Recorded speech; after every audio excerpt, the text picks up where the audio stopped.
Hey, good morning, Maddie. That's absolutely right. As you mentioned, this is a global crossroads. This is a place where international travelers connect to go out to Southeast Asia, to connect to Africa. So frankly, when we think about the UAE, we're talking about very much a global city. We're talking about a country that's already identified more than 20 confirmed cases of coronavirus. No deaths as of yet, but certainly something that is of grave concern to everybody, not just here in UAE, but also across the region.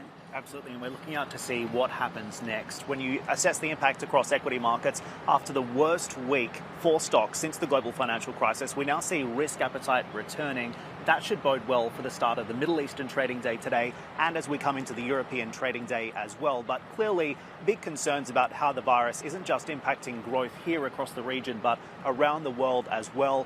Likely a significant impact in Q1 and now risks that this could also extend into Q2 as well. The big question mark at this point, what can authorities do to contain the spread of the virus around the region, and in particular the spread of this virus around Europe and the United States, where the death toll continues to climb? No doubt about it. And it was interesting that over the weekend, there was a UN agency, the UN humanitarian agency, partnering with KS Relief in Saudi Arabia to bring the head of the World Health Organization to Riyadh to talk about this very subject, among many, many others. And I had the chance to ask him, are markets out of control here? Do they need a reality check?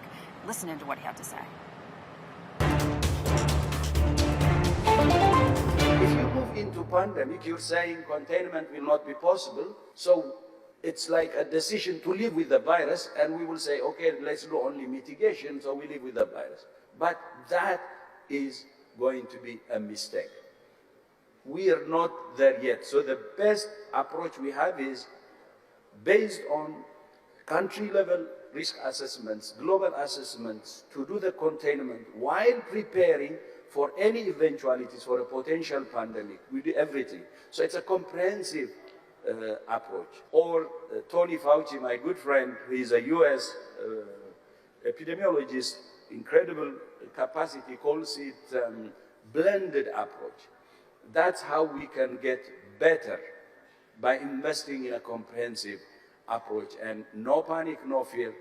We need to focus. Of course, concerns and worries are there. There should be, but we should be calm down and work. And stigma also should be avoided, which we are seeing and which is dangerous. This virus is everybody's enemy. Everybody's enemy. And as human beings, we should stand in unison. Discriminating and stigma is the worst. It's more dangerous than the virus itself. In terms of that, the WHO has said that this should be a reality check for governments globally. Do you believe that global financial markets need a reality check, given what you've just said about fear and panic?